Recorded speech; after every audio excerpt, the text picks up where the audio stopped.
আজিৰ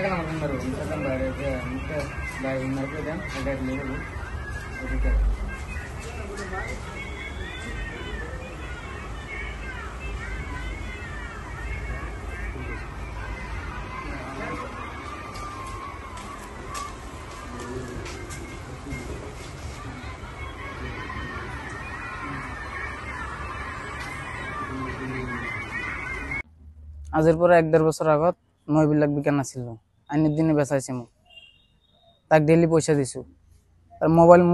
mobile check কৰিলে গম পাব হিষ্টৰী আছে তাৰ লগত কথা পাতা আৰু 1 বছৰ আগত কিমান কথা পাতা আছে ডেইলি তাৰ লগত কথা হৈছে কাৰ লগত আইনৰ দিনৰ লগত আইনৰ দিন কোন হয় বিডিবিৰ সেক্ৰেটাৰী হয় ৰাঙুলুৰ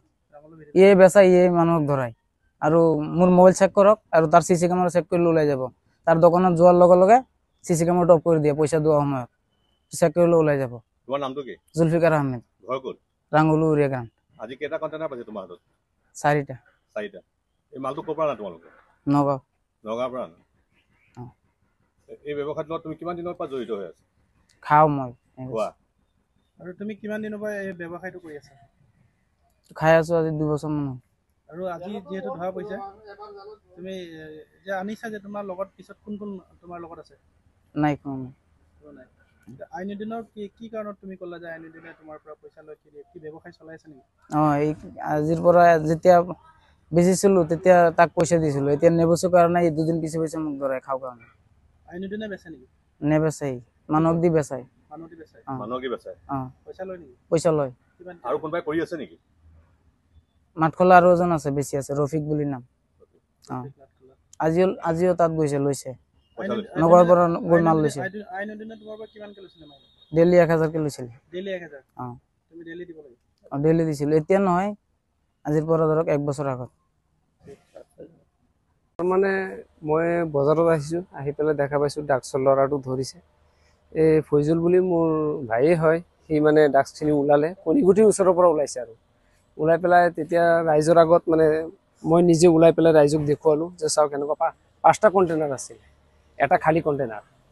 তাৰপিছত মই এইখিনি ৰাখি পেলাই পিছত মই দেখুৱালো ৰাইজক যে এনেকুৱা হলে আমাৰ উঠি অহা নৱপ্ৰজন্মৰ ভৱিষ্যতটো বেয়া হ'ব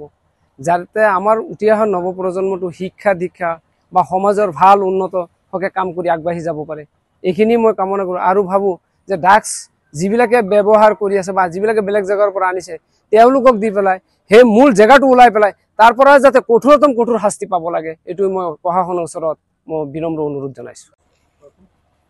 না আজি ধৰক অলপ আগতেই মানে গম পালো যেটো লৰা ডাক বেচা আগত জেলত গৈছিল মানে এনে 4-5 বাৰ মান ধৰিলো জুলফিকাৰ এখেতৰ নাম কিন্তু গাঁৱত ধৰক ডেইলি বেছি থাকে আমি ছাৰকো কওঁ ছাৰো মানে 2 বাৰ মান আনিলে আনি পেলাই তাক মাল পোৱা নাই এৰি দিলা এবাৰ জেলত গ'ল 4-5 বাৰ মান ৰিহাবত গৈছে কিন্তু মানে আজি সন্দেহ হৈছে মানে এই মাল বেছি সবজি বেছি বলে চলত যায় আহোতে ডাক 8-10টা টেমা লৈ লগত কোনোবাই আছিল হবলা হেতু গাড়ীৰ পৰা নামা নাই আমাক দেখা পাই ই নামিলে তাৰ লগত ফুল 4টা কন্টেনাৰ পালো খালি এটা কন্টেনাৰ পালো মানে যেতে লগত আমাৰ গাম্বুৰা আছিল মানে বিডিবিৰ মানুহ বহুত আছিল আৰু ৰাইজ কম 200 মান আছিল মই ওচৰত যোৱা না ওচৰতে আছো কিন্তু মানে এলোকক চেক কৰিব দিছো আপোনাৰ এনেকুৱা জায়গাৰ মাজত আপোনাৰ মালখিনি কেৰি বেগে দি বান্ধি থৈছে অলৰেডি ভিডিও আছে গতিকে কথা হল কি আমি গাঁওৰক্ষী বাহিনী ৰাঙুলত যিমান কাম কৰিছো ইমানে মানে কিছুমান দুষ্ট চক্ৰই আমাক বাল্য বিবাহ ভাঙিবলৈ বাধা দিয়ে ডাক ধৰিবলৈ গলে তাতো আমাক মানে বাধা দিয়ে এনি মিছা প্ৰলোভন দিয়ে বলে আমি বলে টকা খাও আরে ভাই দুদু কোনোবা বিডিবিয়ে টকা খাইছে তো ভিডিও ফুটেজ লব মোবাইল পকেটত লৈ রেকর্ডিং কর কেনে এনে আমাক মানে বাধা দি থাকে কিন্তু আমি বাধা নেওছি আমি কাম কৰিমেই গাঁওৰক্ষী বাহিনী আমাক কোনোবা গুলিয়াই দিলো আমি ডাক ধৰিমেই বাল্য বিবাহ ভাঙিমেই আইন বিৰোধী কাম কোনোবা যদি কৰে আমি ধৰিমেই গতিকে মই প্ৰশাসনক কৈছো এই 4টা কন্টেনাৰ পাইছো ডাঙৰ কথা নহয় আগতো ধৰি দিছো জেলত গৈছো ওলাই গৈছে এনেকুৱা শাস্তি দিব লাগে ডাক্স কৰক যোৱা ৰাতি মোৰ ঘৰৰ ফ্ৰণ্টত মেজিক এটা লৈ মোৰটো এই হেৰি ষ্টেনত দি 2টা ল'ৰা 2 সাইডে পৰি আছে হৰেন বাজে আছে ৰাতি 1টা বজাত যোৱাকাল এই ৰাতিৰ কথা কৈছো তেতিয়া আজি ছাৰক মই ফোন কৰি মাতি পেলাই 2টা ল'ৰাক ধৰাই দিছো এইবিলাক কি আমাৰ অপৰাধ নেকি ধৰিলেই খালি গাঁওৰক্ষী বাহিনীৰ বদনাম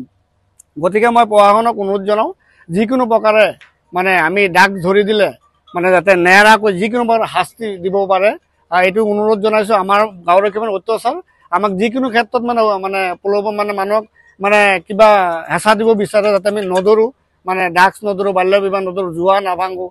যিকোনো আইন বিৰোধী কামত মানে আমি গ'লে আমাক বাধা দিয়ে। গতিকে এইখিনি ইয়াত গামবুঢ়া আছিল, ৰাইজ সচেতন, মানে এখেতে ধৰিছে, এখেতে কেৰিবেগটো ওলাইছে, এখেতক সোধক, গামবুঢ়াক সোধক কেনেকুৱা সঁচা মিছা। ইয়াত ৰাইজ আছিল, ভিডিঅ' প্ৰতিস্থাপনৰ চাওক, আমি উচিত শাস্তিটো বিচাৰিছোঁ।